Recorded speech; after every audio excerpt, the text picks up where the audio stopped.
win. Can't let Trump win. We can't let Trump win. Now you show them every goddamn poll saying Bernie does much better against Trump than Hillary Clinton. It's a noise. Paul Begala on CNN today said it's artificial. What's artificial about it? When the polls are on your side, they're perfectly natural. Yeah. When they're against you, they're artificial. He only consumes organic, free-range polls. But here's the thing. So they love to say you got to wait 2 more months. That was in the article you're talking about. Nate Silver was talking about that. Just wait 2 months and then we'll decide after the primaries. Just don't think about Bernie for a couple months and then we'll decide.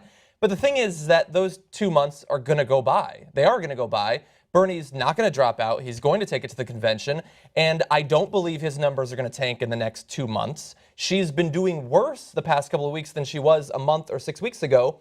If that trend continues, then yes, we will bring this up in 2 months. And the argument will be even stronger in Bernie Sanders' favor that the superdelegates need to do what's best, not for Hillary Clinton, but for the Democratic Party and support the candidate who can easily beat Donald Trump in November. Not going to happen. And by the way, if they don't use the superdelegates to pick the candidate who is clearly, empirically, overwhelmingly doing better against the Republican nominee and an incredibly dangerous Republican nominee, then they should end the superdelegates immediately. The convention, they should get together and go, yes, we all can do math, we can read every single poll, dozens of polls in a row say Bernie Sanders does better against Donald Trump, and not by a little bit, by a lot. For example, he's winning in Ohio, Hillary Clinton's losing in Ohio. We're going to take a candidate that has net -20 in favorability in Florida, deeply unpopular, only up by 1 point. Bernie Sanders up by a lot. In Ohio, Bernie Sanders only up by 2, but at least he's up as opposed to Hillary Clinton, who's losing by 4. We know all of this stuff, and all the superdelegates are going to vote for the candidate that has a less chance of winning. So let's just wrap this whole thing up. Next vote is, do we get rid of superdelegates? And it should be unanimous. If you're not going to use them then, just get rid of them. So I would like to make a request to get rid of them either way. Yeah, I hear you on that, and that's a perfectly fair point. So what they're doing is not what they were designed to do, is what you're saying. What they're designed to do is try to increase the chances of the Democrats winning in the general. That's supposed to take it away from a candidate that appeals to the base but might lose in the general. Well, we have the exact opposite. We have a candidate who appeals to the base, Bernie Sanders, and is going to kick ass in the general because of how he crushes it with independents. Hillary doesn't do well with independents, and everybody knows that, right? So she's actually hoping that more Republicans vote for her.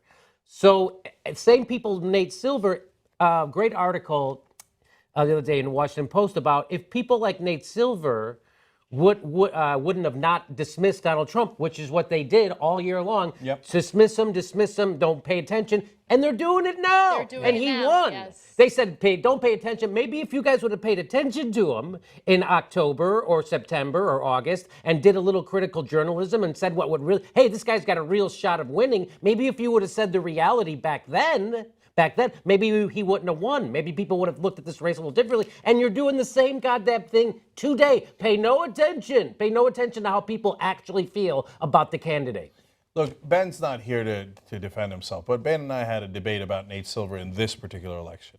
He's horrible this election. And I said I just sense that he's biased, right? And Ben said, no, all he does is look at the polls and analyze it in different ways. But look, I got to say it. I was on it. I was right. Look, and now Nate Silver acknowledges that he was wrong about Donald Trump. He looked at all those polls that showed him winning, but thought, I live in New York and D.C. In my world, Donald Trump cannot win. So I'm going to look at the polls and try to find this angle or that angle to try to manipulate the data to show that Trump can't win. And you were wrong. Trump could win, and he did win. And he won fairly handily, right? So, and he's been doing it in the Hillary Clinton-Bernie Sanders race just the same way. Now, Bernie Sanders is not electable. I know he's not electable. And I've got 1,000 polls showing me he's more electable. I'm going to twist it and turn it, and I'm going to do this analysis and that analysis to flip the truth on its head and pretend that Clinton's more electable. And so now he's still telling us, a guy whose whole life and existence centers around polls, telling us to ignore the polls. Yeah. So I'm sorry, but he's biased and he's wrong. So if you say I'm biased for Bernie Sanders, but I tell you, look, I'm in favor of Bernie Sanders. I'm not hiding that. I'm not like these guys. Now, if you ask Nate Silver, are you biased against Bernie Sanders, he would have a heart attack. He'd say, are you crazy? What kind of a person, madman, says that? No, I'm not biased against Bernie Sanders, but you are. And for me, I'm giving you my opinions, I'm giving you my analysis, and I'm being straightforward about what my perspective is. Nate is taking numbers and pretending to be objective about it, but for the whole race, in my opinion, and we've had a debate over it, and Ben has made good points, and there's been back and forth, and he's at times pointed out this and that, and you give him credit, right? But overall, he's been saying all along that he's not electable, and it just isn't true. It's not remotely true. It's the opposite of the truth. Yeah. So So you are correct, 100%, that when Nate Silver says I'm all about the numbers and there's no bias, of course, his whole thing is about which polls matter more than other polls. His whole thing is about what do you factor into these polls? How intensely are people feeling about certain things? His whole thing is interpretation. His whole thing is bias. His whole thing is what he thinks is the real answer. And that's why he's been wrong about Donald Trump. And now he just keeps dismissing the exact thing that he makes his living on. Polls, dismiss all this stuff because it doesn't line up with what I think. Look, maybe I'm needlessly giving him too much credit, but I don't think that he's intentionally doing that. No, I think that's an unfair interpretation of his work. I think that all of us, regardless of who you are, have our own political biases, and it sometimes subconsciously plays a role in the way we do our work, right? And so in the case of Nate Silver, I think that's what's going on. I think either subconsciously or unconsciously, those biases that he has is impacting the way that he conducts these polls. Because obviously, during this election, he's proven that he's had a few issues with some of his polls. The way he analyzes those polls. Yes. And we all agree. Nobody thinks Nate's a bad guy. Nobody thinks he's doing it on purpose. Right?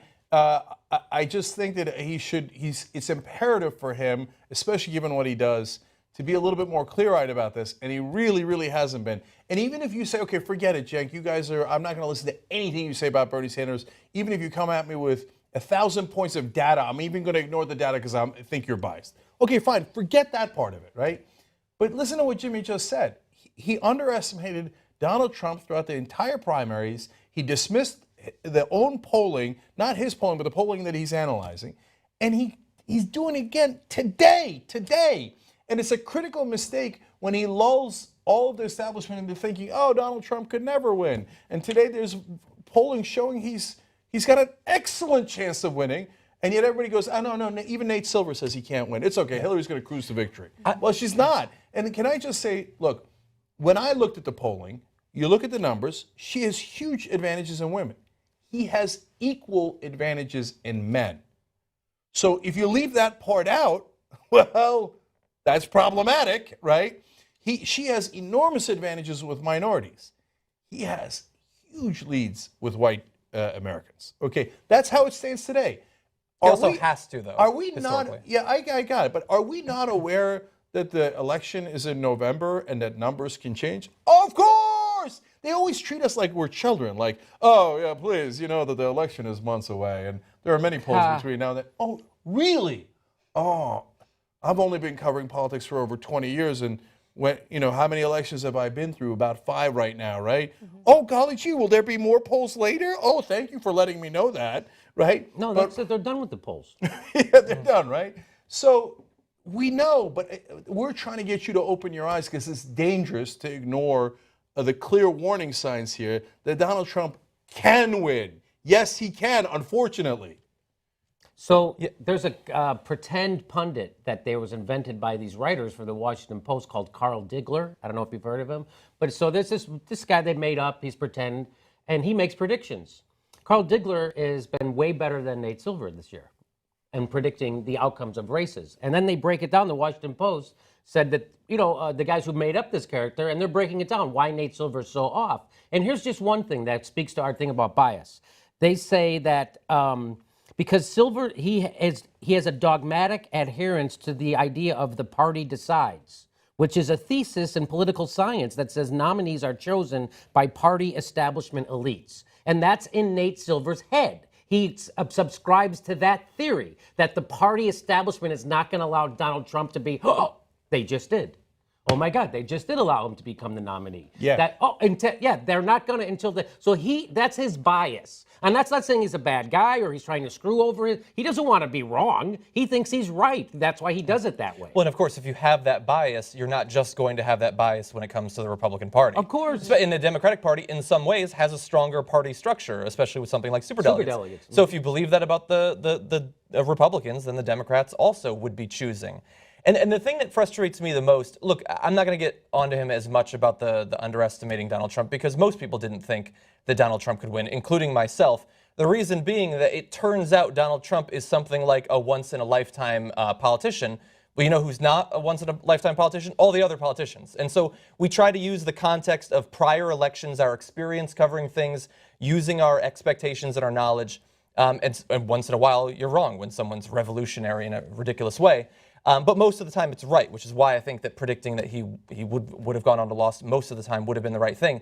What frustrates me about him is when he selectively uses pieces of information that he knows are true. He knows that in April and especially May, polls do have predictive power. They explain something like 50% of the eventual outcome, which is much stronger than any other single variable that he has with which to analyze the eventual November results. He knows that. He's cited that information before, but then he goes on his long Twitter rant about how all the Bernie Sanders polls don't mean anything. You know they mean something.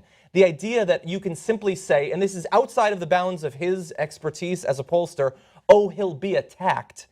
Well, look, Hillary obviously is one of the easiest to attack politicians in our lifetime. She's easy to attack, and we know that those attacks work because she has sky-high unfavorable ratings already. Your thesis at base is that he'll be attacked, Bernie, and worst case scenario, what? His favorabilities go somewhere near Hillary Clinton's where they are now before the election against Donald Trump? That is a shitty thesis with which to rest your assumption that all the data is wrong today. I want to add to that, because they think they're so sophisticated. Like, they think like, oh, you probably haven't thought of this, but you know that in a general election, Bernie Sanders will be attacked.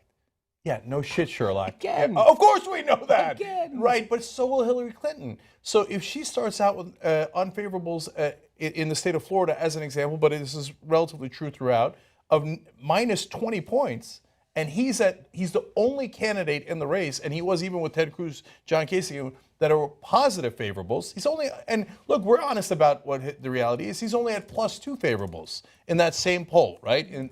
And so +2 is not great. I would much rather have it be higher, right? But well, that's a 22-point advantage over Hillary Clinton.